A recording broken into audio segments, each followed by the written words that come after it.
meeting to order at 6:01. Everybody rise for the pledge of allegiance, please. I pledge allegiance to the flag of the United States of America and to the republic for which it stands, one nation, under God, indivisible, with liberty and justice for all.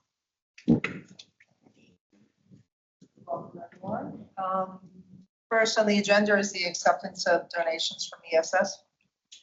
Sure. So have this, both these donation requests coming from the ESS director.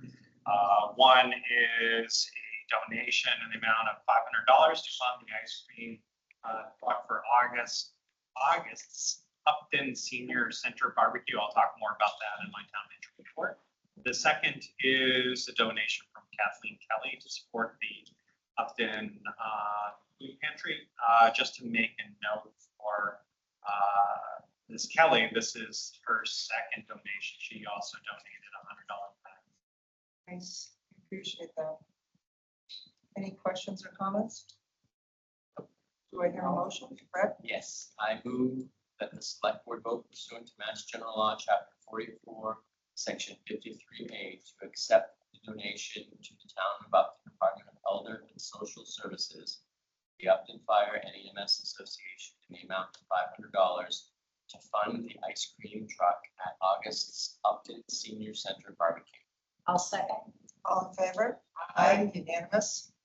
I move that the select board vote pursuant to Mass General Law, Chapter 44, Section 53A, to accept a donation to the town of Upton Department of Elder and Social Services for $100 from Upton resident Kathleen Kelly to support the Upton Community Center Food Pantry.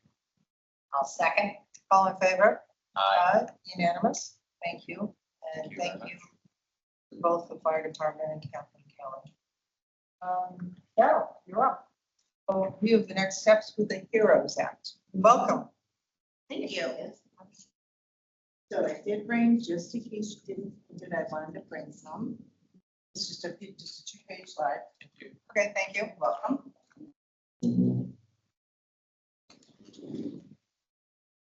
Yeah, our principal assessor.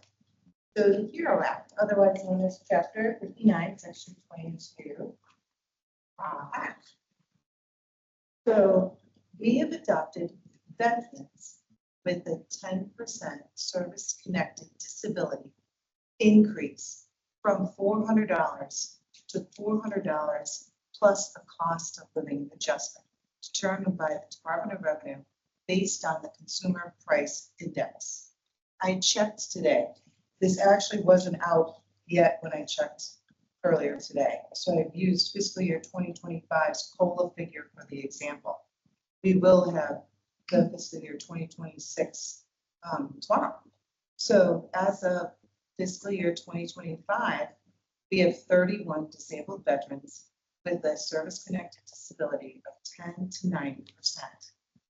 The amount went from $400 to $400 plus the COLA. The COLA in fiscal year 2025 was 3.2%. That equated to an additional $12.80 per exemption. Our total exemption amount for all 31 disabled veterans would now be $12,796.80, of which we are reimbursed from the state $225 per exemption. So our total reimbursement is $6,975. The total cost to the town is $5,821.80. Our increased cost for this adoption is $396.80, which it would have been for fiscal year 2021. So veterans with 100% service-connected disability increased from 1,000 to 1,000 plus the cost of living adjustment, again determined by the DOR based on the Consumer Price Index. We have 15 disabled veterans with 100% service-connected disability rating. It went from $1,000 to $1,032 for a total of $15,480 in exemptions. Our state reimbursement is $825 per exemption, so we'll be reimbursed $12,375. our total cost is $3,105. Our increased cost for this adoption is $525. And I didn't put it here, but it's, we have noted that our veterans, the number of disabled veterans has really not changed. When one passes away, sometimes one more comes on. So it's been about the same for the past 3 years. We have about 30 veterans with disability between 10 and 90%, and about 13 to 15 with 100% rating. Not noted on here because it's not part of the program. We only have 4 spouses veterans who died of a service-connected disability who receive 100%. And we are reimbursed 100%. So they're exempted 100% and we're reimbursed 100%, which we only have 4. So that we don't have any new veterans that have come in with 100% disability. Because there is a requirement that you do have to live in Massachusetts and some other requirements beforehand. And you have to have, you have to occupy the property. So we did a quick survey of the surrounding communities just for to know what was going on. So Mendon voted in from $400 to $800 plus the COLA, and from $1,000 to $2,000 plus the COLA. That was the highest adoption in our area for this act. Oakdale, Grafton, Northborough, Shrewsbury, Sutton, and Westborough all went just double, from $400 to $800, from $1,000 to $2,000. All of those with no COLA. I didn't survey other towns in the area because I thought would just stayed in our immediate area. So we have a lower amount that our increased cost is a lower amount based on versus the other towns. The other towns have a higher cost. And that's what we did. Yeah. Yeah, where did the recommended amount come from? The 400 plus the 4 or 2 from 400 to 400 of cost of living plus cost of living, and 1,000 to 1,000 plus the cost of living. So that was in our packet of back when we first gave the presentation. And that was one of the options in the presentation. And then I forgot what option it was. Might have been the very first option, but it was one of the options. And then I believe you guys picked that one. That was the option that we picked. But we had all 3 options of what you could do. Yeah.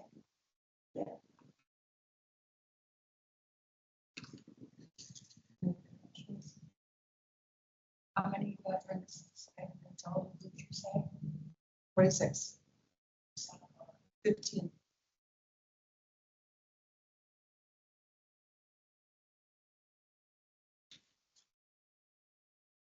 And this shows up as an abatement on their property tax, is that right? And an exemption on their property tax. Yes. Yes.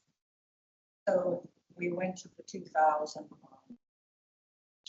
100%. 800. What was the total cost difference between what we have now and what we include? So we have increased our cost for our, Didn't go to 2,000. we didn't go to 2,000, we only went to POLA. Yeah. Oh, surrounding towns, that's why I'm sort of asking, like, it seems like other towns. We're much more generous, and I don't remember. I remember you coming before us. That's why I asked, because them. I'm like, I feel like I would have wanted to do more. I would know. feel a little Me bad. too, so I I'm like, feel cheap. Yeah, that's not usually how we roll. No. These kinds of not benefits, before. That's why I was wondering. So, Not that I'm surprised with having a meeting every Tuesday from February to May, that it might not have vivid memories of recollection each and every one. Exactly, yeah, that's why I asked. It. So, we do that, Okay, but now could we review this next year and change it? Yes. increase it again, potentially. Okay. You can't, I think if you repeal, it's a different, if you have to repeal something, it's different. But if you're adding to it, Next year, then we yeah. can sort of do it. We should make a I note think of we that. should make a note of that on our things to do. Yeah, Is it, just tell us does it again, it's around require the town. town meeting authorization, That's or is it something that's a vote of the board and the assessors? I believe it's a town meeting. Because the board could just put it on For November. Fall. the fall. We'd have to look at, and it may be When you something we implement can it, but- follow up, whether it's July 1st next year or whether or not, Yes. we can look to see what the flexibility is, but I mean, Either way, given, it'd be on given the the warrant. cost, but also the impact on these people's lives, like it's relatively small investment to the town, but it can make a big difference for these residents, and Yes. And I feel, we'd all like to do that. $12.32 and what our property taxes are, it's almost insulting.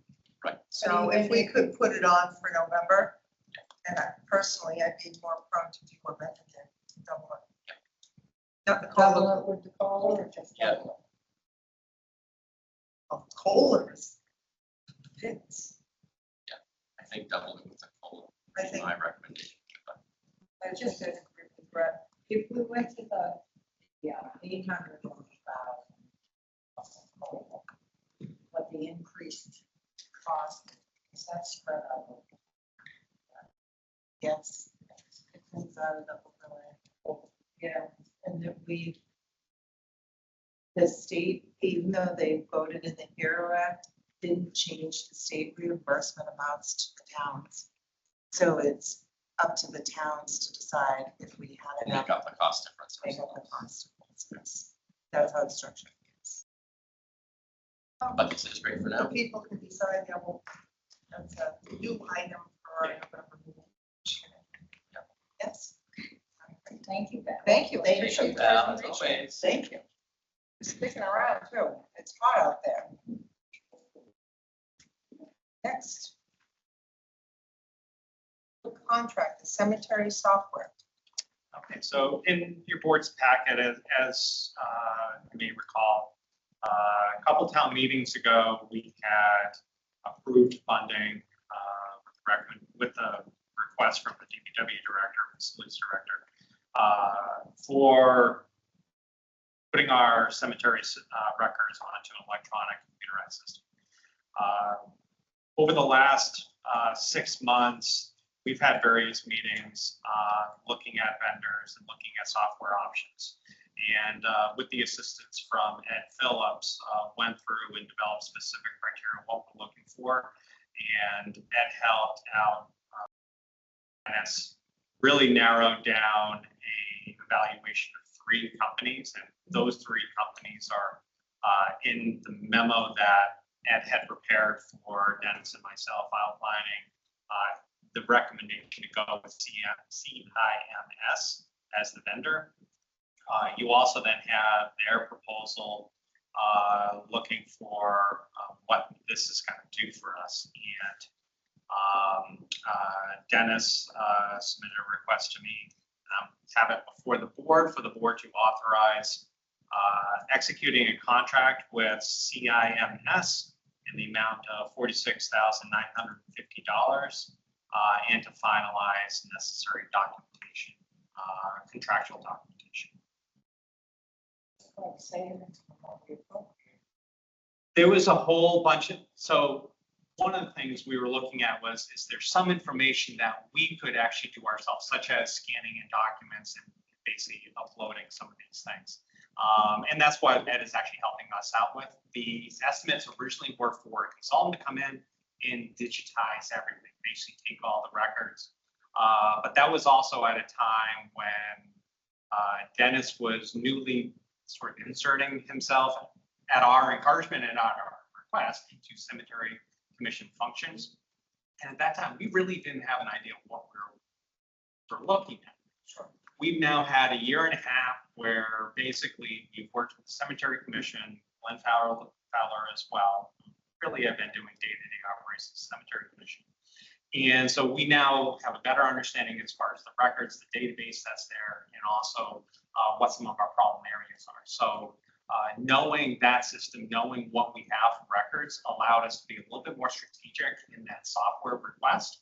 And that's what Ed helped Dennis with, was developing those specifications that allowed us to seek these quotes, and we're well below half of what we originally thought, because it's easier to get the full scope, everything, them doing all the legwork, but we've learned so much more, and we've been able to start to do some of that ourselves at savings.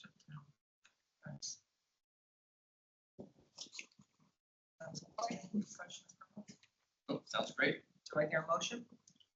I move that the board vote to award the contract with cemetery software to Cemetery Information Management Systems, IMS, in the amount of $46,950 and authorize the town manager to sign the necessary contract. Second the motion. All in favor? Aye. Unanimous. Town managers report, Joe. So this is a little shorter. We're at the end of the fiscal year, wrapping up between dealing with personnel issues like annual evaluations, making sure everyone's end of year invoices are taken care of, and people are also on vacation over the last week and this week. I.e., Sue's enjoying a well-deserved vacation right now.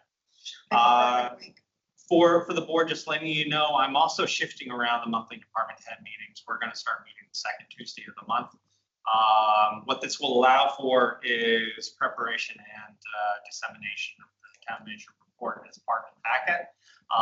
We have traditionally held the department head meetings the morning of a board meeting, but there's a lot of information we throw out, and we're going to make more of an effort to get this all out to the board and the public as part of that packet. Speaking of that, the next department head meeting will be Thursday, July 10th. We're shifting to Thursday, mainly to accommodate the schedule of our new town council, me, Tolerant Costa.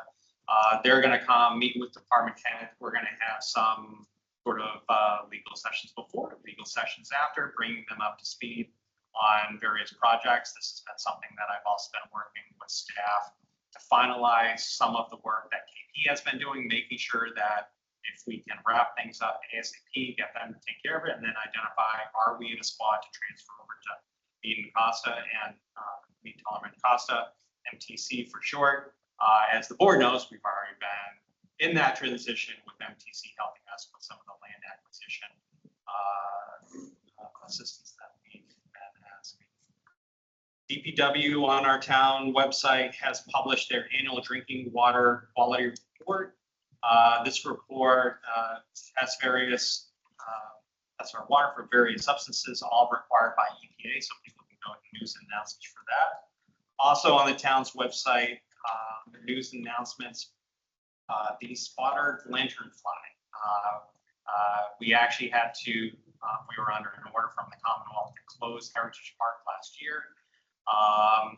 Spotted lanternfly is still, it's invasive, it's expanding its coverage, and we have on the website a link to a Massachusetts Department of Agricultural Resources page where they're asking for the public's assistance in reporting sightings. So if you go to that news announcements page, you can see what they look like at the nymph all the way through adult stage, and there's a link to then go to an MDR site where you can identify the location, what you've seen, and help the state really track. Speaking of Heritage Park, DPW is working to finalize trainings and some requirements that the Commonwealth has required DPW staff take on, identifying basically like the egg masses, what habitat they're in, and learning techniques for disposing. We need to complete those trainings and get sign off from the Commonwealth before that's open. So we don't have a time frame for when that's going to be done, but hopefully it will be soon. The police chief has, because the police department is providing majority of details for the various construction projects that are going on, so it's firsthand knowledge.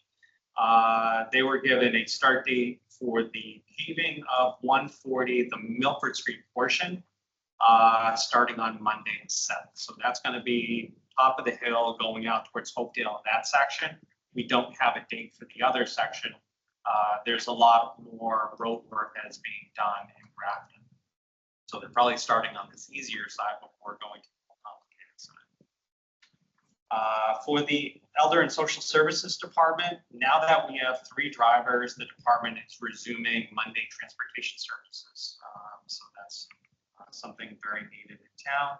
And also there's information that they have, starting July 1st, households can receive $40 per month if they are receiving SNAP benefits for farm fresh fruits, vegetables, herbs at participating farmers markets as well as farm stands.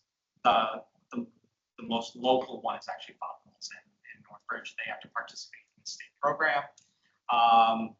You can visit mass.gov/HIP for locations. You can also contact Katie, the town social services coordinator, ask questions about the SNAP program and other services. Coming up on Monday, July 7th at the community center, ESS department is holding a meet and greet, and they're serving ice cream sundaes for our 2 new staff, Natalie and Jay. Natalie Kosier is our new department specialist. Jay Nolan is one of our new drivers, so everyone's invited to go over there at 2 p.m. Next Friday, the 11th, is going to be my next monthly coffee with the town manager. And then I'm putting this out there to get it on everyone's radar well in advance. Friday, August 15th is going to be the first annual summer barbecue and ice cream social at the senior center. This event is co-sponsored by the Friends of the Upton Seniors and Upton Fire and EMS Association. So Fire EMS Association had donated 500 that we're going to use more for that first Upton Seniors barbecue. The time has not been identified yet, but wanted to at least get it out there. These usually start at 6 o'clock, but we'll provide more updates on that once it's built. Thank you, appreciate it. Next would be any public input. Does anybody have any comments? Lynn Haggerty. Lynn Haggerty, Sergeant Lynn. I'm gonna, if it's all right with the board, we get to the discussion about the Disabilities Commission. I'm hoping to give some input on the mission statement and just an insight in having worked with the commission before that I hope will be helpful. Or would you like me to do it now? I have no problem waiting till we're in that. So I just, then on another subject, I just have a question. When we're looking at the lights that we're gonna install, you know how we have all the flags? A lot of the lights that are installed have a piece that you buy, it's a flag. So all the. So they're kind of like banners and they go on, or are they a No, flagpole? it's, I wasn't even thinking of the banners. Joe, do you know what I mean? It's a little, it's like a sleeve that fits, yes, fits on it, and you can put the right, like the full-size flags in there. So I was just wondering that maybe we consider that, or we're getting new, on the light poles, and where we've been putting out the flags. So are you talking about on existing No, flag poles? I or think No. it's get. no, we're getting new, Oh, okay. There's a picture of the common coming up of the light poles. it would be great if we could have them on all the, I see other towns do. But I think we did research on that years ago, didn't we? Maybe, Selectman Simons, you remember, we had ran into some problems, unfortunately. So I just thought of the new, the new lights that we're gonna get, that maybe we could have that little feature. Or even, I know some towns have, there's two poles and it's like a banner. Yeah. Yeah. They do various Yes, snowflakes I've seen. Right. Yeah. I mean, one of, flags I've seen. I don't remember when we chose them, if we selected that option or if it even was an option. I think because we're still working through that tip enhancement, and incidentally, that same consultant will be giving a presentation about the common master plan. And I believe when we had our first discussion, one of the things we wanted to be able to do was to be able to have on those poles, basically have those banner attachments anyways, and that's fairly standard. You know, like you go through Millbury or even Grafton has it on traditional Yeah. telephone poles Yes. that then, you know, can be swapped out and stuff like that. I think that's something that there's general interest, especially in this flat section of trying to. Any comments? See anybody online? Don't see anybody. Shut it up and down. Anything from the board? Okay, moving right along. Thank you, Lynn. So presentation by CHA of the Town Common Master Plan. About 4 minutes early, but hi, how are you? Hey, I'm good. Look at that, we're ahead of I'll be time. back. Thank you for coming. Absolutely. Jimmy, do you want to pull up the presentation that I brought along? Yes, or did you just email it? So this is over there. Can I see that one? Here's the one that I emailed. Okay. So what happened to our TV straight ahead? Is it not working? I tried turning that on before we started and I could not get it to turn on. So we can see it. And the button doesn't do it. I may be short on the shorter side, but using chairs I could reach. I tried. It was Thursday afternoon at about 4-ish. Okay, yes, I have that.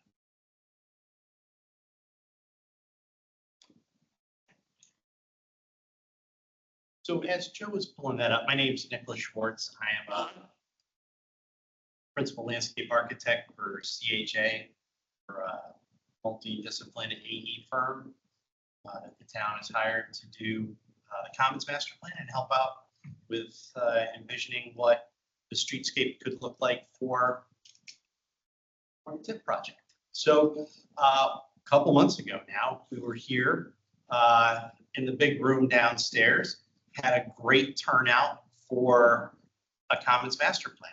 So, and there were a number of things that we presented. And basically, we're going to go through nearly the identical presentation that we had there and kind of let people know what people, thought about certain things and some of the decisions that were made based on the input from the public. And we developed two concepts based on the input from the public. And we'd like to get the board's opinion on which option we should pursue as a final alternative. So, Joe, if we can just kind of move. Again, everybody knows the Commons. One of the things we looked at really important were memorials that were there, as well as the existing trees that were in really good condition.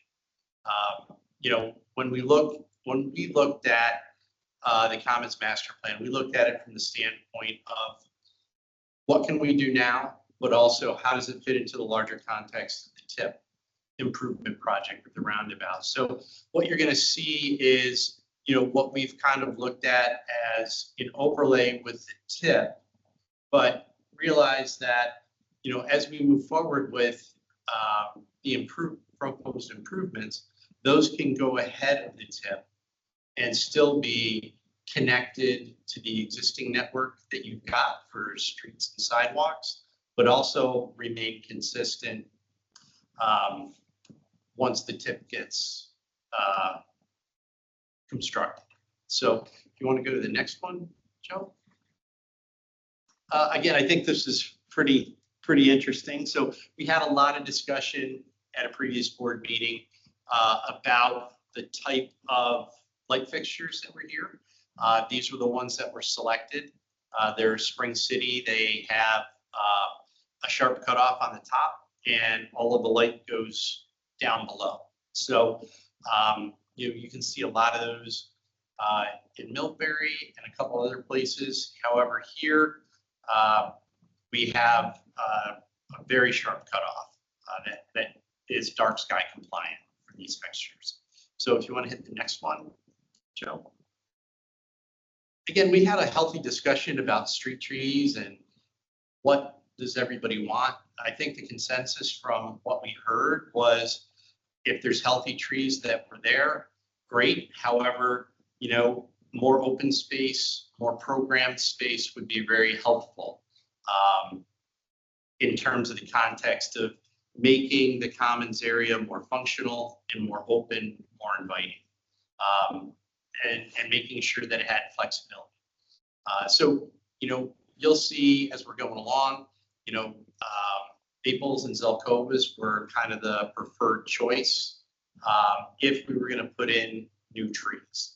So next. Can I ask a question? Yes, The Zelkova is not native to New England, is it? it is not. Because what I was hearing was a lot of people saying they really wanted the native plants. And we can do that. We can use a pioneer elm, which is Dutch elm disease resistant in place of the Zelkova. They've got nearly the same shape and they've got a good track record of healthy resistance to Dutch elm disease as the new cultivar that's out there. So, and I think we'll support that. Okay. Kind of unanimous. I read that I don't a know lot. if it necessarily needs to be that specific tree, that It elm would tree, but generally speaking, some native. Yeah, you know, Even, quite frankly, I mean, instead of the Zelkova, if we did 2 red maples, I don't think anybody would be. Whichever is, you know, and you know, you've got a lot of Dutch elm is sugars and a couple devastating. reds out there right now. Yeah. A couple of the sugars that are there in really bad condition. You've got a number of other trees, spruces that are there that aren't really in the best condition either. So, see You know, through transparent. yeah, it's one of those things. It's an ethereal look. Yeah, So, that's true. again, using very similar benches that are out there now and that we've looked at, you know, looking at the community center benches, you know, very authentic style that's out there. Go to the next one, Joe. So this was kind of an interesting one where we started to take a look at how do you align certain things? You know, do you kind of randomly space some of the monuments that are out there? Or do you use kind of a central spine that kind of goes through the commons to align the majority of the important things or have them surrounding the important kind of center line? You know, the feedback that we got was the center line was preferred in terms of how we orient different objects. You know, some of the existing memorials that are there and some of the future improvements, seating, shade structure, and other things. So, Joe, you want to hit the next one? You know, the other thing that we heard was people wanted definition between the commons and the sidewalk in terms of defining the commons more distinctly, somewhat like Grafton has done with, you know, their pole and fence that they have there. However, what we heard was people liked, you know, a stone pillar with chain because the chain's able to be removed during certain festivals. It gives you a lot of flexibility, but also it gives you a level of security and a level of transparency that people really liked. So that's what you're going to see in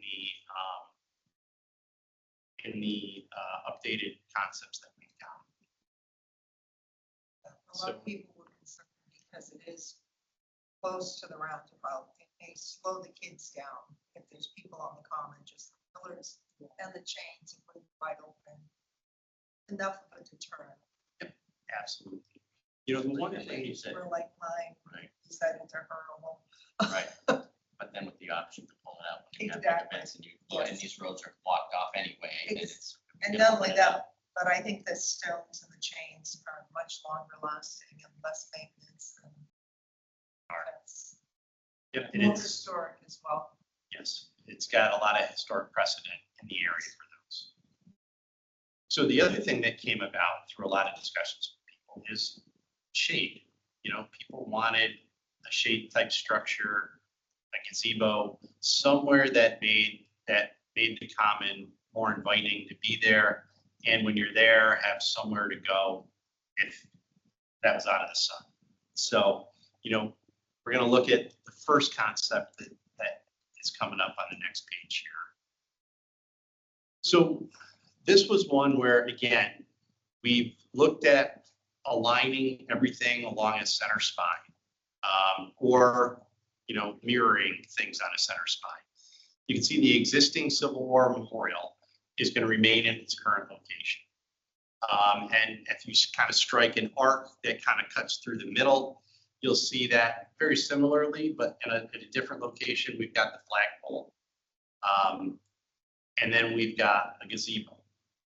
Okay, you know, we kind of heard that pushing the gazebo or the sun structure maybe back a little bit towards the north end of the square, the commons area, maybe more preferable for gathering, for other events that are there, but at the same time provide a real location. You know, in here we looked and we said, okay, now that we've got, you know, that center spine, we're going to align the other two war memorials on either side of the gazebo and kind of flank that space. So that way it forms a very long triangle, but also forms an outside edge where people have the ability to go up and really interact with a lot of the memorials in a more meaningful way than they may do right now.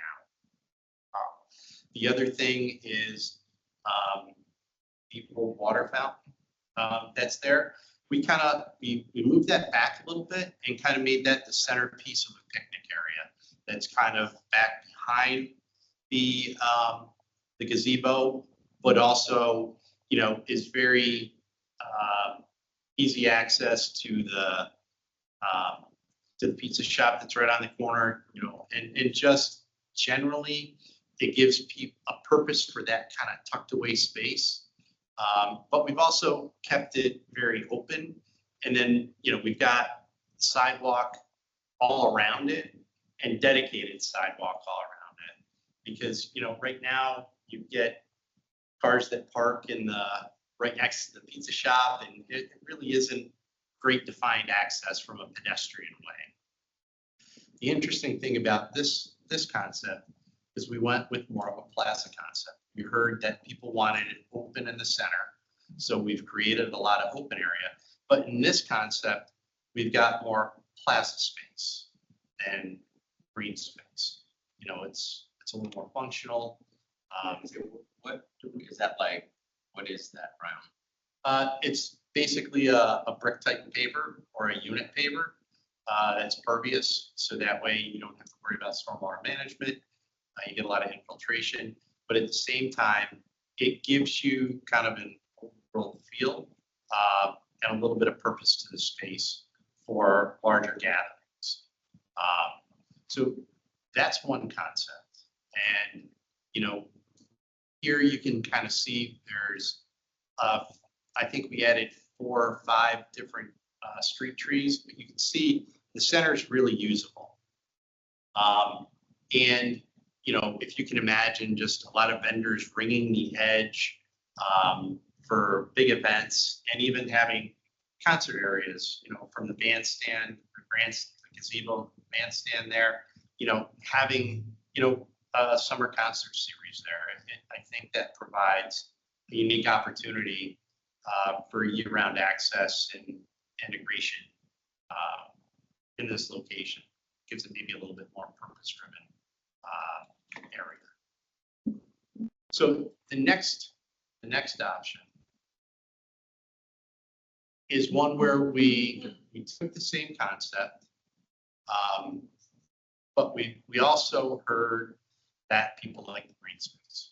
And in this case, you know, instead of a large plaza area, we've installed more of a commons within a commons. And you've got an area that is connected via some brick walkways or unit paper walkways, but at the same time, you have, you know, a little more green relief in the center. from a larger grass panel that's in there. Very similar to the remainder of the grass area on the commons. So in all of these, we've got benches that face inward and not outward. So that way you get people facing in instead of out. So it's, again, trying to drive a little more purpose in the center to get people to have it be a meaningful gathering space and usable space for festivals, farmers markets, and whatever else the town would like to program for that space. So these are the concepts. And I'd like some feedback on whether or not concept A is more preferable or B may be more preferable to the Wait, you have an opinion? I know you have an opinion. I can see your face. So a couple of things. One, just to let the board know, I actually, on Memorial Day, when we were walking around the common, I noticed that what used to be the fountain is now a planter. And I inquired with the gentleman I know who's affiliated with the Scouts and said, could it be an Eagle Scout project to like refurb that fountain and whatever? It might be more than an Eagle Scout project could handle. But he was very excited and said he definitely had a gentleman that was up for Eagle and that would look into it. I said, I don't know if it could be more of like a project management kind of thing, where like you hire someone to do it and we use beautification funds or whatever, because it's a pretty big project. But I at least wanted to point that out to you, that I had that conversation and we'll see if You it may have a planter, but it's kind of Did they ever not have water? spectacular, it's not spectacular. right? Did they ever have water flowing? Lindsay, does anybody know, Craig, do you know if they ever had water in the fountain? No, I don't know. All I know is that it was for the suffrage movement, Suffrage. women's suffrage. I know. They're all over that. Interesting, yeah. So anyway, I'd so like to that's, see so if that's we could just a get concept it that's back out to there a to farm. be Nice to aware of. get it going. It'd be nice Yeah. to get it going, right? Cleaned up, anyway. That's- So that's an adjunct to this conversation, but for this conversation, you know, I think I like the second option a little bit more. Like, I like the idea of the pavers, like if it's a rainy day and it's a little easier because you can get around, it's a little more accessible.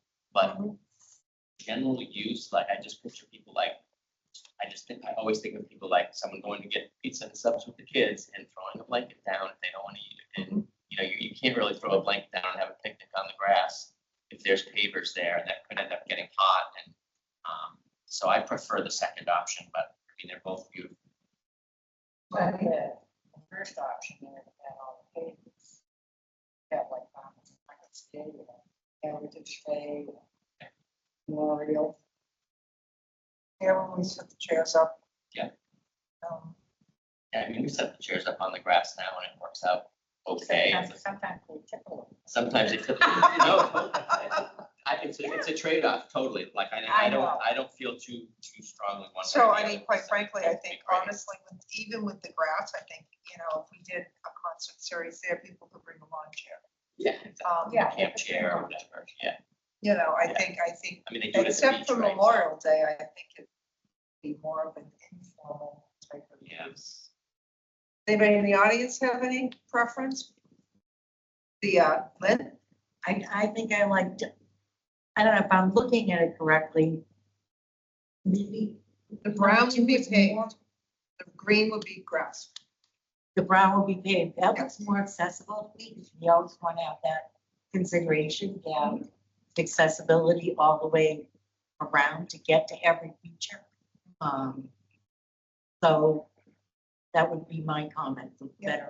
better. The solid accessible. wood has the legs as well, the 4 legs, but the center is completely solid. So that would be everything that everyone sees that is brown would be pavers. Right. And the second one would be almost identical, except the middle would have a grassy area. I like the balance, I like The that. why I like balance of that. I like the balance, then you have both, and everybody. Any other comments? Yeah, I agree. I always think about neck downs, how people are going to be crossing the green space. I don't know if one of the images that you showed was a bunch of cross hatching paths. Yes. So there might be some middle ground on that. Yeah, so I think, Joe, if you went back, it's 2 slides. Or 3 slides, my apologies. I think, yep. If you go to the bottom of the slide, Joe. I think you're kind of referring to Yeah, exactly. that center bottom image where, you know, if somebody wants to cut crosswise to get from the pizza shop to town hall, they're gonna cut across the middle of the common, so it's more diagonal. Mhm. So we can certainly take a look at that and see how that may adjust whatever's going on in the center of that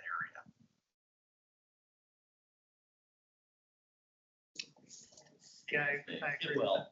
It will. It'll, We don't have such a large common. yeah.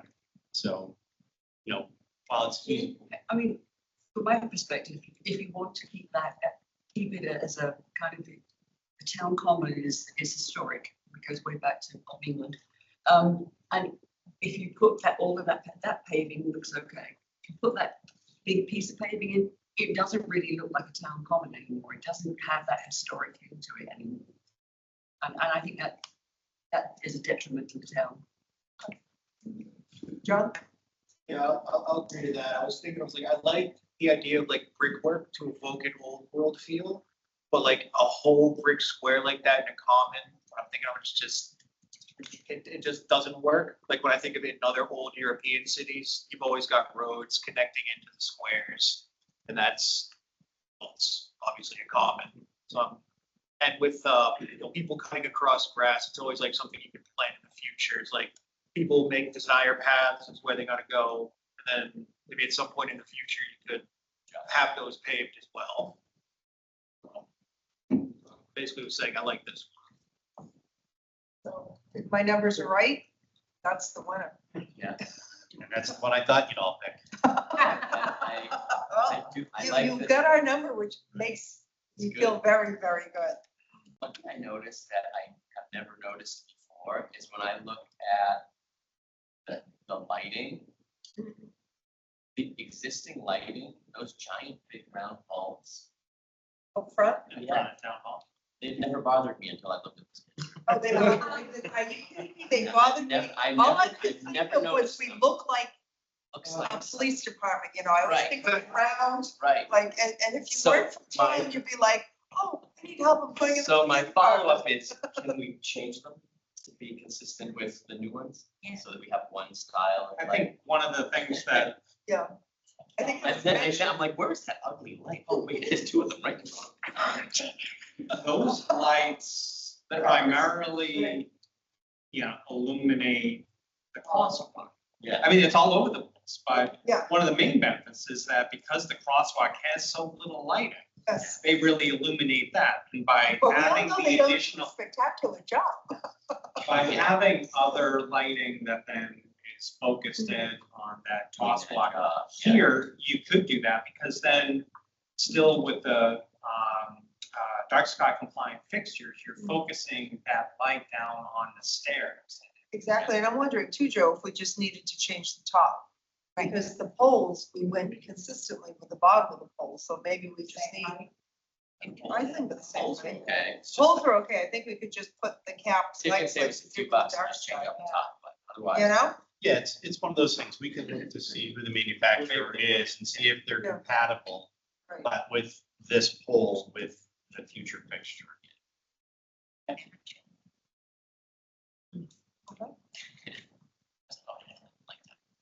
Oh, wait. Surprised you never noticed. I, They installed them and they were really they were like- to me, they were your yellow. Yes, right, it just, Jersey right, area. it just doesn't quite fit. The one we were gonna put up at Brett's house because he liked them so much. All right, They're gonna show up. I know. thank you. Well, Do you thank need you so anything much else for your from time. us? No, I've gotten a lot of great feedback and we're gonna finalize everything and let everybody see what a beautiful Commons Master Plan will look like. I Some appreciate it. graphics with it, a nice better rendering now that we've got some consensus on what the final elements are gonna be. Awesome. So Thanks. thank you so much for your time this evening. And thank you so much for the Thanks for input from the coming. public. It makes all of these projects better. Thank you. Kind of exciting, because usually it's just the three of us. So to have people in the audience that actually could chip in, it's fabulous. It's great. So next will be the appointments, and first is John Kehoe for Historical. John, if you'd like to come up. Thank you for, you can just sit right there. I'll give you the standard warning. You will sit down and take off. Be careful. So. So I know you volunteered for, if you just want to tell us a little bit about yourself and why you'd like the appointment. Yeah, I first put in the application as I've always held an interest in history. It's kind of just ever since I was young, just always wanted to learn. I have a minor in history from Worcester State University, along with a degree in communication and media production. So I thought, okay, kind of just like to learn stuff and then kind of put it out there so other people can learn it. So local history is something that I've really grown to like really appreciate more as I've gotten older. It just seems really interesting stuff that people just wouldn't think of. That could at least be something to be like, oh, that's cool, that's neat. It's kind of just, I think it's more just desires. I just want to be involved in something related to history. So just wanted to be involved, I guess. Yeah, didn't exactly prepare well. No, we just like to Yeah. hear why and to say hello. And do you have any questions you want to? No, thank you so much Thank for you your for interest taking and your volunteering. application. Yes, as I introduced myself before the meeting, and I said, I'm so happy that the next generation is stepping forward. It's Okay. huge. Awesome. It is huge. So thank you very much. And we need to make it official, but We'll do it. we will shortly. We're going to do all that. We have 3 appointments tonight, so thank you. So I So, don't have to say because I actually have to go. okay, you don't have to stay. But you do You're have the to get- applicant. You have to come and get sworn in at some point. Yes, by after those tonight, but just not go tonight. through the town clerk and she'll So sworn. down there. Yeah, front steps, left, first office on the left, anytime she's swear you in. That'd be Okay. great. Okay, thanks for coming tonight. We appreciate it. Thank you. Okay. Enjoy it. Next is Gabriel Young and David Brooks. If you'd like to come up together. You're both for ZBA.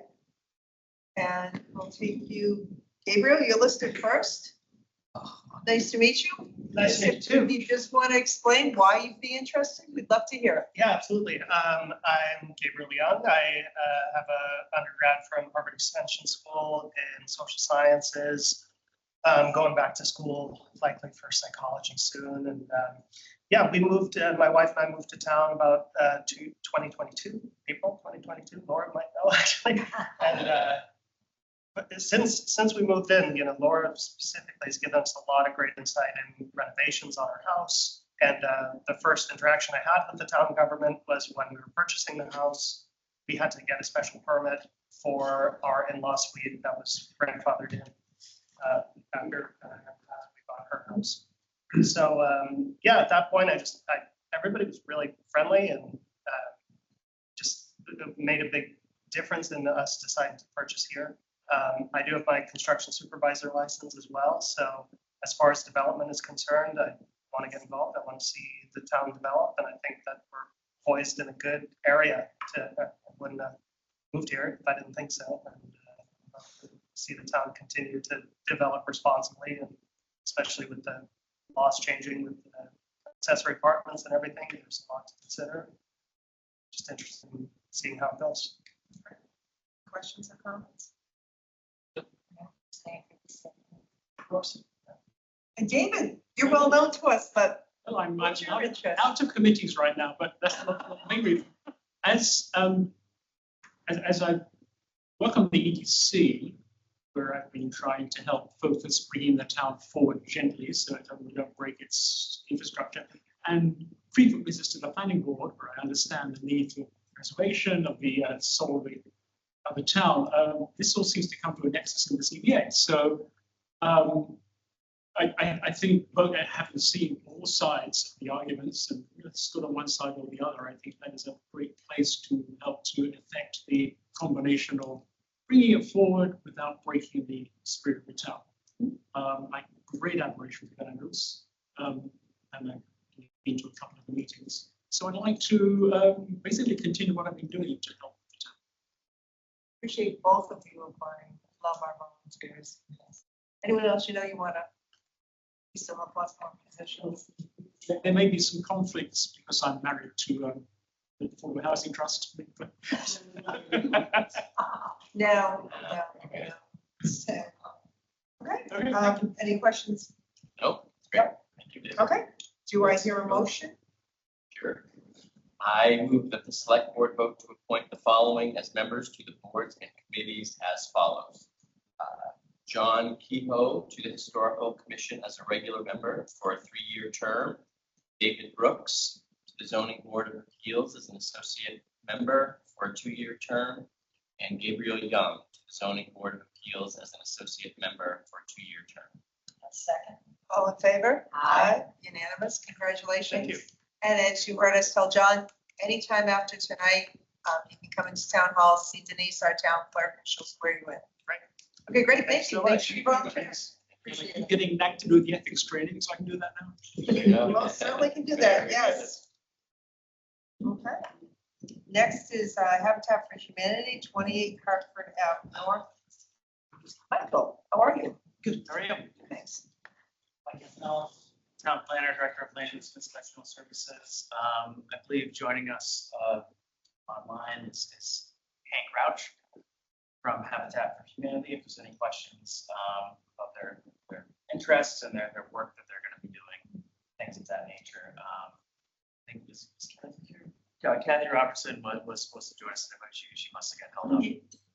What's chair? Oh, yes, you were. Sorry. Oh, yeah, sorry. Of course.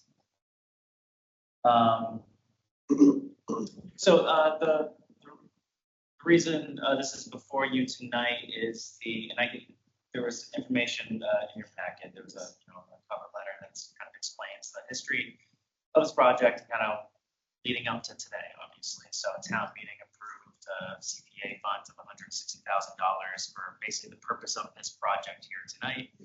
The Affordable Housing Trust has been in conversation with Habitat for Humanity for the purpose of developing terms with a land development agreement, just a draft version of which was provided in your packet tonight. I had a chance to look at that, but and specifically in that land development agreement, which is going to be executed in place of purchase and sale in order to grant Habitat control of the property so they can begin their work. There's a portion within that LDA that comments and touches upon the municipal, I forget the terminology in front of me, but the town's share, right? So the Habitat, the way that they operate is they take 30% of the project from the cost borne of the project from the municipality, the host community, and then they source through other funds through other means, grants, other community things, people that they work with frequently to get donations, things like that. So, but within the community share of the project is the building, the fees, all the fees associated with construction and development in town. So in order to enter into an LDA, land development agreement with the Affordable Housing Trust, Affordable Housing Trust needs to be able to execute this document, which spells out waiving those fees. But obviously they don't want to sign that without first getting that approval from this board as a jurisdiction to waive those fees.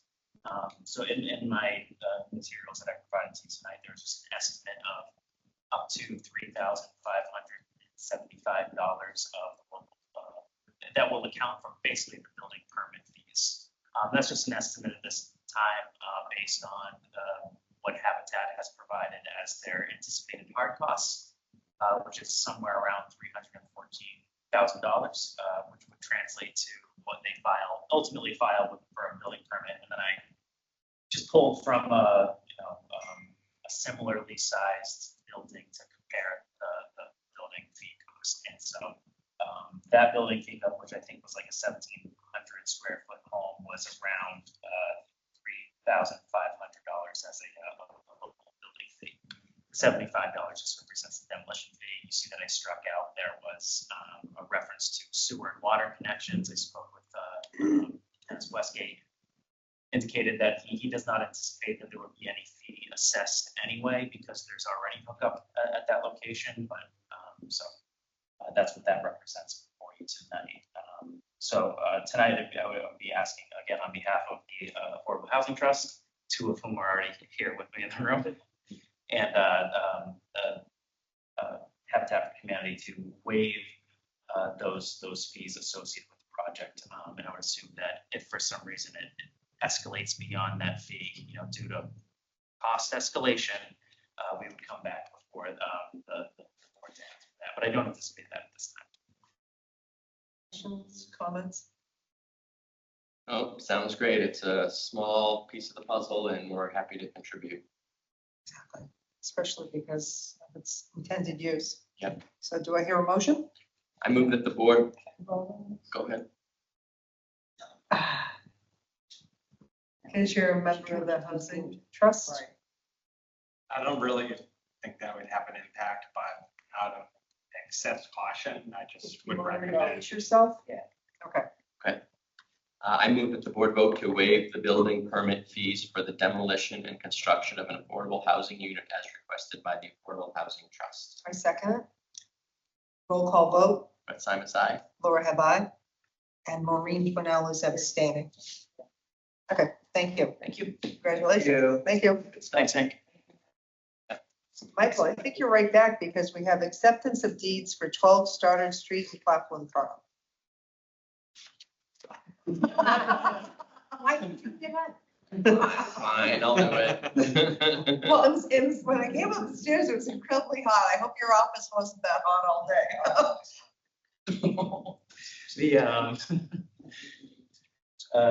So before you tell you a final language for the deed for Claflin Farm Road. I always want to see the hill. Claflin Farm Road. That obviously the town accepted that road at last town meeting. So this deed, we've been working with town council and Lovis's team, who would be the developer, to arrive at the final language tonight. Should be pretty standard things. We've maintained the easements for stormwater and for sidewalks and have determined who's responsible for what within that. I would defer to Joe or Dennis if they have any additional comments regarding that. Questions, comments? We're all set. So I do have both deeds, once we vote for you all to sign, and then for one of you, it would be good for someone to come to town hall tomorrow or Thursday so that Kathleen can notarize the signatures, and then we can provide these documents to the respective development teams for them to take hand over for it. I can come in. All right, do we hear a motion? I move that the board execute the quitclaim deed for accepting the right-of-way for Claflin Farm Road, including associated easements as depicted on a plan entitled Street Acceptance Plan for Claflin Farm Road in Upton, Mass. 01568, prepared for Board of Selectmen, dated December 13th, 2024, prepared by Allen Engineering and Associates, Inc. I'll second. All in favor? Aye. Unanimous? I move that the board execute the quitclaim deed for conveying approximately 1,002 square feet from Stoddard Street as depicted on the plan entitled Discontinuance Plan of a Portion of Stoddard Street, Upton, Mass. Dated April 8th, 2025. I'll second. All in favor? Aye. Thank you.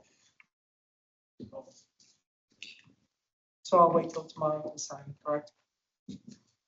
Yeah.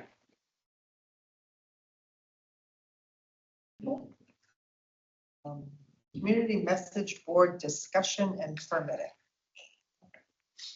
So I want to bring this back before the board to review the design and also to give a little bit more information. And prior to proceeding with finalized procurement documents, wanted to identify some other steps that would be needed to seek the board's support or authorization for moving forward on this. So I'm just gonna first just gonna share my screen.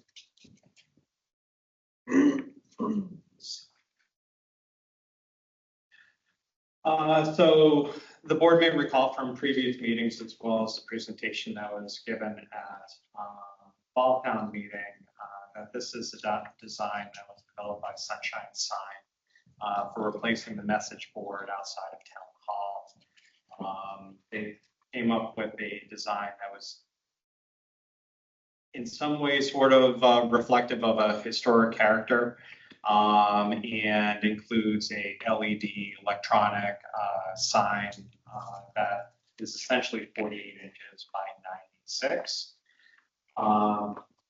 So within that screen area, there also is different density for the pixels that are options. The option that originally had quoted things out for was the 8mm pixel.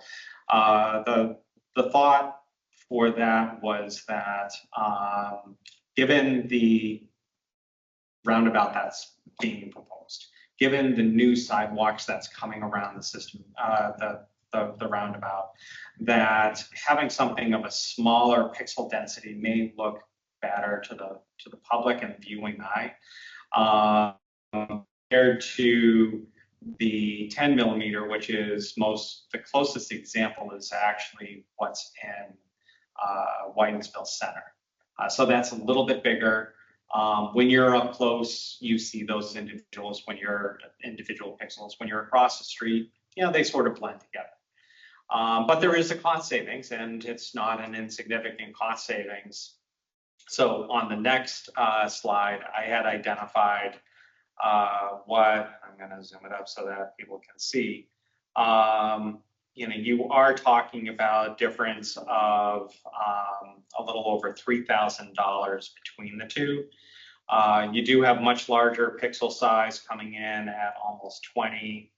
The 10mm pixels are 23,000 and the 8 are 26.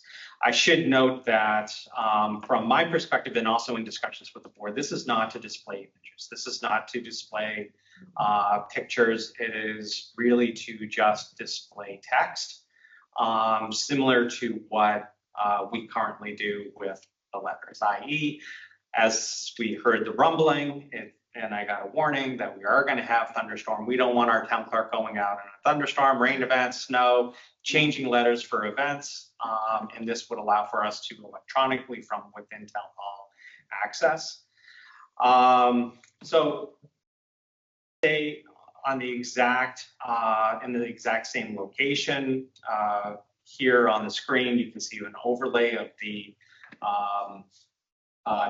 latest TIP project design showing that it is located away from the nearest sidewalk. Because we already have electrical conduit going to that existing sign, keeping it in its existing location is also from a logistics standpoint and reducing cost perspective, something that staff supports, as opposed to trying to identify other locations and bring electrical to other locations. I don't think there's an ideal location, and any location around the roundabout, you're going to be able to say, well, from that view, it's not visible. I think from various 3 out of the 4 sort of lengths, I think it is, and even the one coming in from North Main Church Street, you're at least catching a sliding glance. And again, this is intended to relay information for the town. So connecting it to town hall as opposed to at the intersection of Pleasant and Main, it's better to sort of, or at least my thought, that it's most appropriate to keep it connected to town hall.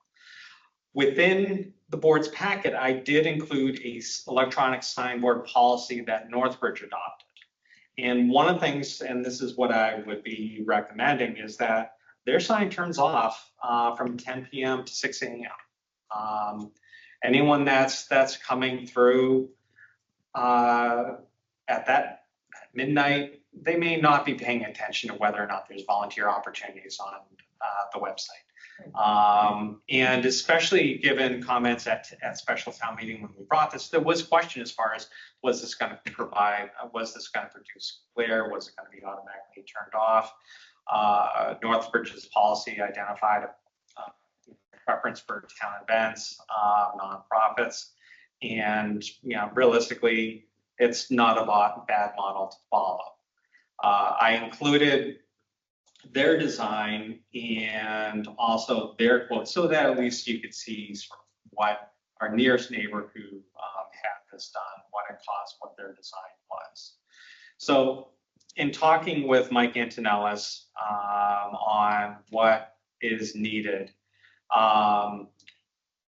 for approval, we would have to go in front of the Zoning Board of Appeals. We have an existing structure that then we're modifying, we're changing. So getting relief from that. I don't think we identified anything was needed for planning board.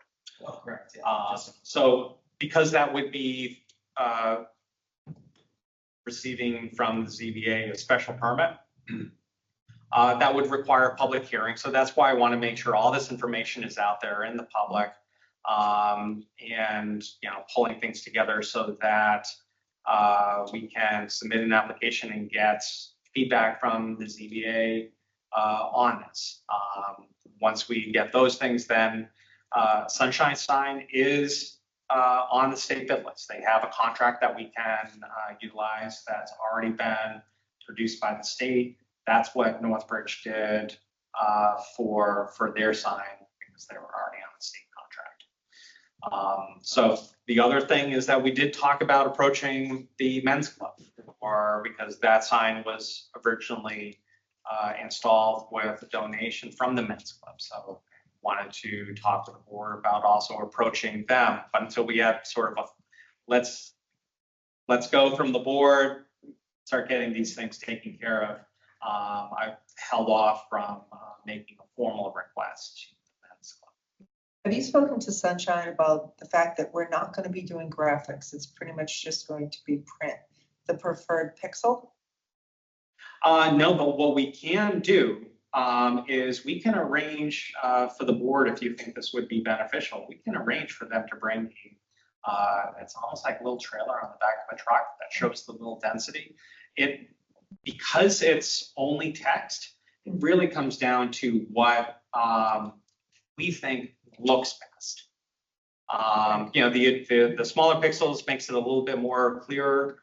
So it ends up being a cost consideration as well, because the smallest pixels is the most expensive screen. Right. So it's finding that balance, what we think that would be appropriate, because Right. I think Northbridge. to install it, there you go. It's kind of blurry. Yeah. Yeah. Especially because the last sign has been up there for 20 or plus years. And especially about the difference between, I mean, you're talking about going from 10 to 8, but even going from 8 to 6 is another $3,000. It's like, this is a once every 30-year investment. Exactly. I would prefer to have clarity, I don't think anybody's going to say, hey, that looks too good. And that's as Northbridge residents seeing that Yes. sign. I know sometimes when I drive through Northbridge, because of course my office is right there, some of their words are blurry, and that's why I asked. And I'm getting older, the eyes are getting tired, and and especially if you're low vision. Yes, Jeannie, do you have a question? My concern is I noticed that the placement of it is right on the roundabout. We have the Very same- close to the roundabout. I'm concerned because driving on roundabouts requires a lot of attention and a lot of concentration on where you're going, what's coming at you in all directions. If there's a sign there that people are starting to look at, I'm concerned it's going to cause problems. I can add to that, especially if there's any animation. I know it's only text, but you can animate text or flashing.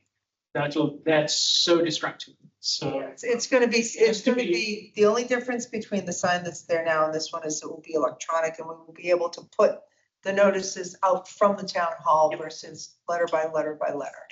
So So, Get that, but it's still lights as opposed to just plain text. Right. That's really my concern. It's just safety on the roundabout. What are the dimensions of what's there now? I'm just trying to see how much bigger this is than what's there presently. I see the little human, that's nice, but I don't. well, which human is it? Yes, that's right. Is it your son? Yes, Or is it- it is the average person. I'm going to look because in one of the proposals, they measured that. So that was 'Cause we 90. really thought, keeping it 96. similar It's size. a couple inches bigger because of the standard size of the message boards. Couple of Originally- inches versus like 3 feet. Yeah. No, it's a question whether it's 4 or 5 inches difference. Okay. It's not much because of height, it's coming in matching the height of the structure that we have now. So we did measure those. I can provide those to the board. Yeah, exactly. But I do have that information. I can look that up and send it out to the board because I think that's okay. I remember If it's you the same telling height me and only a little bit before. wider. we're trying to keep basically It's gonna be everything 3 feet that's longer, the and same. 6 feet higher. We're gonna have a giant billboard in the center of town. No. Basically, they measured the existing structure and it's like, let's just You match what we have. I And think some of those remember standard- some of our old conversations saying, because some of this is standard, we don't want to go custom. It's just a few inches, which is fine. The other item is that all the other things as far as the illumination level and also the duration of the message, those are all controlled by the test. So, for example, Northbridge's policy is that the text stays up for 15 seconds before rotating out. So you're not getting flashing. Right. Those are all things that the board is able to develop a policy so that we don't have any flashing. And like I said, we could arrange for them to come out to show what the sign looks like, so you can see the pixels, so that you can get different points in the intersection here and see what looks better. This is, the intent is to be able to relay public information, appreciating the concerns as far as being a distraction for motorists. Also is going to be off center from the roundabout so that it's not like straight ahead. It is going to be off to the side because the intersection is really more pulled to the existing intersection. Driving through Whitensville Center many times a week. Oof, wow. Yeah. I missed it. Was that a flash? That's a good one. Just got a Likely that stayed there for about 2 Thank seconds. God we all have our phones and we just go, I gotta see how necessary, there we go. And that is also as you know, that also is a busy intersection. It is, And and it's I've not not- distracting. I've not heard any feedback from their police chief, who is my next door neighbor too. Oh, there you go. So I can get this firsthand too. Good. That it is a distraction or cause any issues, because again, when you're dealing with static text, even if it rotates 15, 20 seconds, you're not getting the flashing effects, you're not getting the attention, say distraction that if you did have images or rotating text, and many towns have bylaws that prevent that anyways. And I don't believe our bylaw even allows for flashing text anyways. Right. And I like Northbridge's kind of use. I know, I read that. About that, yeah. Yeah. I think, I have no problem putting this before ZBA, getting all the approvals. I think we can choose the pixel, get this up and running, because the one complaint we've heard continually is, how do I know what town meeting is? How do I know when I'm supposed to vote? How was I supposed to know that? 11% show up, sorry. Exactly. Some, Still it's true, Still one. it's crazy, but, and town meeting approved it, so here we are. So I think we can move forward. Wow. Do I hear a motion? Was that another one? I keep missing them. That's okay. The board vote to authorize the town manager to apply for necessary permits and zoning approvals for the installation of a new electronic message board sign and to apply for additional funding to support said installations. Second. All in favor? Unanimous. Someday, sunshine sign, that's not hardest thing to say. Sunshine. It's very staccato. Just like sunset sound. Yes. Because you mentioned, 30-year sign here. What's the maintenance schedule on it, and how much would the density of the pixels increase the maintenance costs over? I don't, we will look into it. Yeah. But I do know, like I said, I'm being in and out of Whitensville constantly. Sometimes I'm sitting at the light looking at it going, what does that say? Oh, I agree. I think it should be, Claire, it's worth an overbuy for something like that, but the serviceability is a big factor. Definitely. Okay, next is the discussion on Commission on Disability. If we make it. These were all saved in here. Yes. So. Exactly. It's okay. We won't know. We're not that sweet. That's right. So for the select board and the work that Susan had been doing, updating and coordinating the membership of all the various committees, we had for the Disability Commission on Disability, only one member, Christine Scott, who had been on that. And looking at the bylaw as well as the mission statement and the town meeting article, we identified that it's a little bit more complicated than just saying, hey, we have vacancies on disability, submit an application. We have specific criteria, as was included in the board's packet, on what that membership should be. So for example, majority of the members, so here the town created a 5-member commission on disability, appointed by the town manager with the approval of the select board. Majority, so 3, shall be people with disabilities. 1 member shall be a member of immediate family of a person with disabilities, and 1 member shall be either an elected or appointed official of the town. Previous town manager, Brindisi, had appointed Janice, our former ESS director, as that appointed official. Knowing that we needed to go back and basically almost like relaunch the Commission on Disability, put out more focused advertisements and get people to be interested. I haven't put forward any names, and I have talked to Tanya Paparazzo, our current ESS director, and she would be willing to also serve in that similar capacity because they see a lot of people with disabilities with needs over at the community center. I totally understand why Janice was previously on it. Right. So included in your board's packet is not only the bylaw that was adopted in November 2017, but the current mission statement. The only thing I added was basically at the bottom, including a portion that basically mirrors that bylaw language, saying membership shall consist of 5 members appointed by town manager with approval of the select board, 3 members consisting of people with disabilities, 1 immediate family, and then 1 appointed or elected. Everything else is on the existing page and basically was carried over from the former website.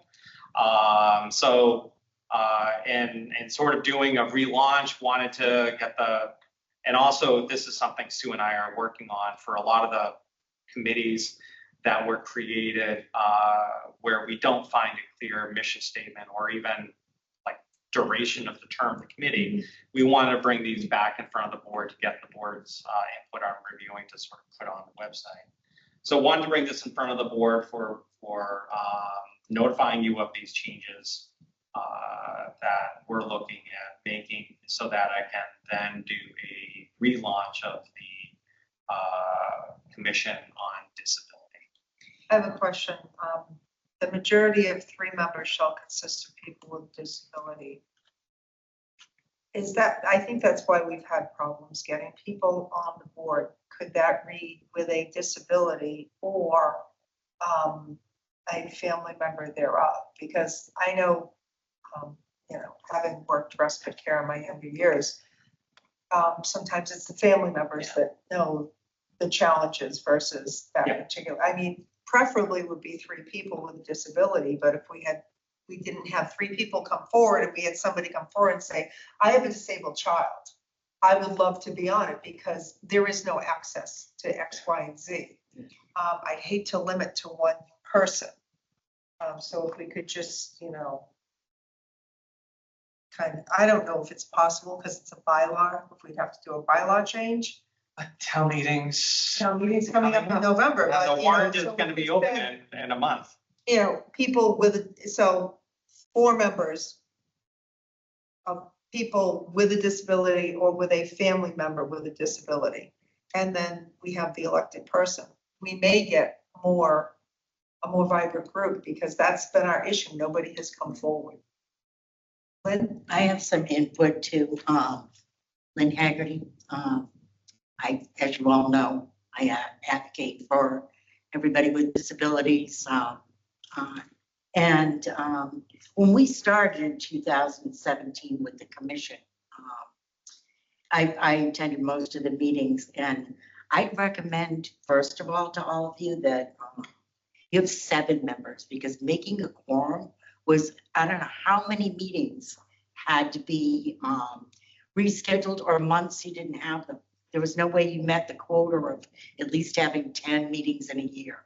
It just didn't happen because of members not being able to attend. So I'd recommend 7 members. That way that you could have a quorum. The other thing that was problematic is like the time of the meeting. Like one of the members had happened to be a visual impairment specialist and very, very knowledgeable. But the meetings were 10 o'clock in the morning. And if you have a job, you can't meet.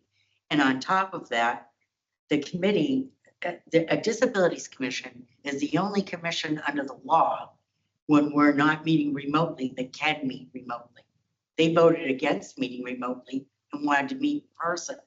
That's another quandary into it because you should be able. So I think that that's a factor in it, and just some more education, some more guidance when people come on to the commission. But I would really recommend the 7 members just to get a quorum. And But is the quorum, if you have a 5-member board, isn't a quorum 3? If you got a 7-member board, it's 5. So isn't it easier to get a quorum with 5? You only need 3 people. I mean, it would be 4. it would be 4 or 5. It would be 4 for 7, 3 for 5. I'm not aware that the committee was any more than 5. No, it wasn't. It's just that there was a lot of instances where we couldn't even, so I was just thinking if you, either that, if you make some kind of type of, sometimes there's like an alternate, or there's a non-voting member, something to that. It does that when they have associate members. I don't know. I'm just trying to So give you input that I hope. If you made it that that you can do it remotely, would you have had the people if they'd been able to come in to do it remotely? I think you would have more meetings if they were able to. Yeah. If members were. The problem I see, Lynn, is, for example, on housing production, the first 2 meetings were okay. And then we had a large quorum, you know, we had a large member, and then it was very difficult to get people there. So maybe if we have the smaller number, the 5, now that we can do remote. Yeah, like and honestly, 10 o'clock, I know that's when the Board of Health meets, but we all have weird schedules. But that's a very difficult time for 99% of the people to meet. you know. Right, I just wanted to So- bring that recommendation. One of the things is that, I think there may have been, some just past practice. I wouldn't want to think that how things were done with the previous director or past people on the committee is an indication as far as how they could or should happen in the future. We have, I think, different staff. We have new capabilities, and we're just so much more comfortable doing hybrid meetings than we were 2-3 years ago. So the other item is that the board has ultimate appointing authority, but it's almost like because the town manager would first sort of appoint many of these issues, I would hope to resolve in advance, finding out about their availability, finding out about interest and abilities to also meet remotely, to sort of almost like evaluate people who were interested in serving in that, so that when put forward people for the select board, many of these things would be already addressed up front. We could change our application, very Yeah. specifically say. And there are some things that it would be great for follow-up conversations and policy discussions with the board. We currently don't have any sort of bylaw that says, like, if you don't attend like 50% of the meetings in any given year, like, we'll give you a warning about that. We may withdraw your participation, especially on appointed boards. Mm-hmm. Some towns have that because you get, and we were dealing with this with the COA, where people were on for multiple years and they didn't attend. So I think You couldn't get a quorum. I think we can sort of address that, because I think that's a different issue that on many committees, if we have people that are willing to volunteer, but a seat's being held for a year or more, I think we need that. But I think this is an opportunity with that relaunch to at least put it out there. We can try to see, and if we run into an issue where we can't get 3 people with disabilities, we can have that article on the floor to basically expand it to 4, and it's either with or with family member to open that up, as opposed to waiting until fall then to do a launch. That's true. Yeah. That makes The other sense. thing I saw was, I think there's just a couple of typos, the first 2 bullets under goals, I think that's ensure with the It should G. be an E. Very good, Greg, because that was bothering me. I had one other, This is cut and paste off the website, so we gotta make a change. Nah, I think it looks fine. I had one other question. Yes. So the ADA coordinator is the person, that's the title of the person that heads up the Disabilities Commission. It doesn't need to be. It doesn't need to be, but what I'm going to ask you is that there's also a grievance, an ADA grievance person, and that's written into the Town Managers Act, and that role is, and sometimes they make, that role happens to be our town manager. In some cases, they make that role, just for further information, I'm throwing this out there.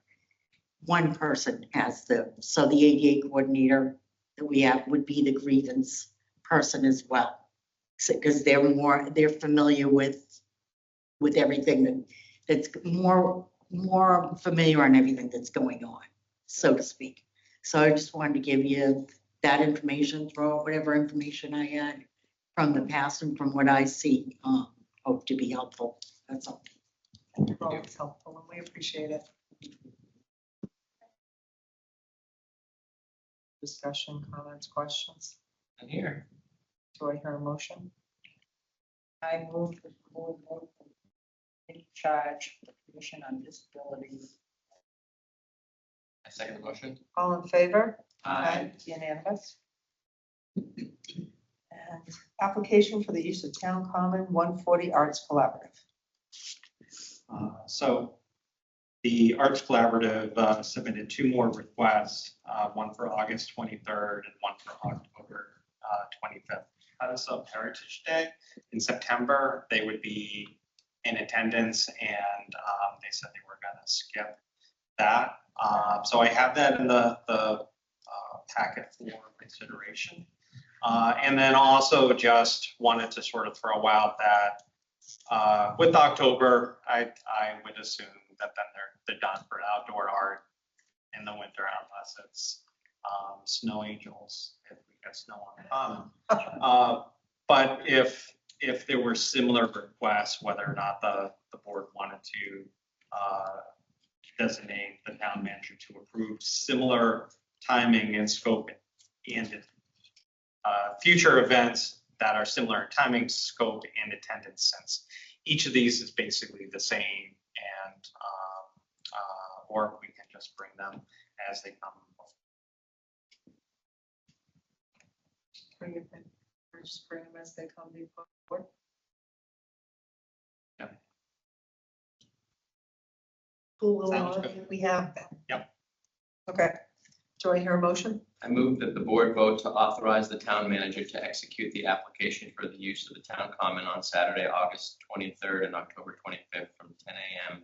to 12 p.m. as presented. I'll second. All in favor? Aye. Unanimous. Project updates and discussion of future meeting topics. So in the board's packet, already looking at sort of filling out the July 15th. We're going to have our typical and annual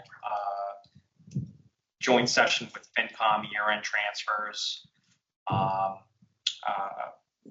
Dennis is going to be in attendance on the 15th, and so both of us would like to have another discussion as far as the landscaping service requests. Since that's something that he would like to proceed with, and because he wasn't part of that discussion yet last time, and it was only under this sort of future meeting topics, want to sort of formalize that so he can also provide a rationale for what he's looking for, even if it was short term while we figured out a volunteer group. Okay.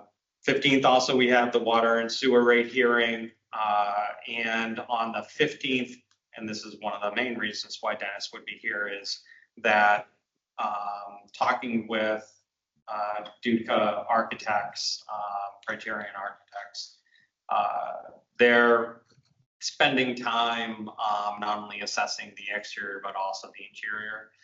Want to bring them in front of the board as soon as possible to start to present some initial findings. So that's what also would be on the 15th. Dennis has other things like executed contracts for paving and a crack sealing. So there's going to be a number of items that he'll be here for, and it would be good to have that discussion so that we don't get too late into the summer year not having a discussion on Holy Angels. We also want to bring forward a discussion about rental of the Upton Community Center. That realistically, for how busy the 15th is going to be, I'd probably push that off until the 5th. For the multi-board meeting, we're going to send out a notice, save the date for July 28th. That's a Monday. Coordinated that with the board and also making sure other board meetings weren't happening that day. And TIP project, while I have in the fall, I'm hoping end of July, we're going to at least get an update on where that is. And as the board probably knows from my prior comments, I am not going to hold my breath that we are on any sort of schedule that they have identified. And we're going to be opening up the warrant on our first August meeting, which is August 5th. So want to make sure, here are things that we're sort of slotting in, and especially thinking about the 15th, if we're talking about Holy Angels, whether or not we want to formally offer invite to other boards. Craig's here, so Historic is going to know about it. They probably post anyways, but if we want to formalize it as an agenda, and if there's anything else along with Holy Angels besides the exterior that the board may want to have a discussion on. I have one back up on top, future top and the chart. Yeah.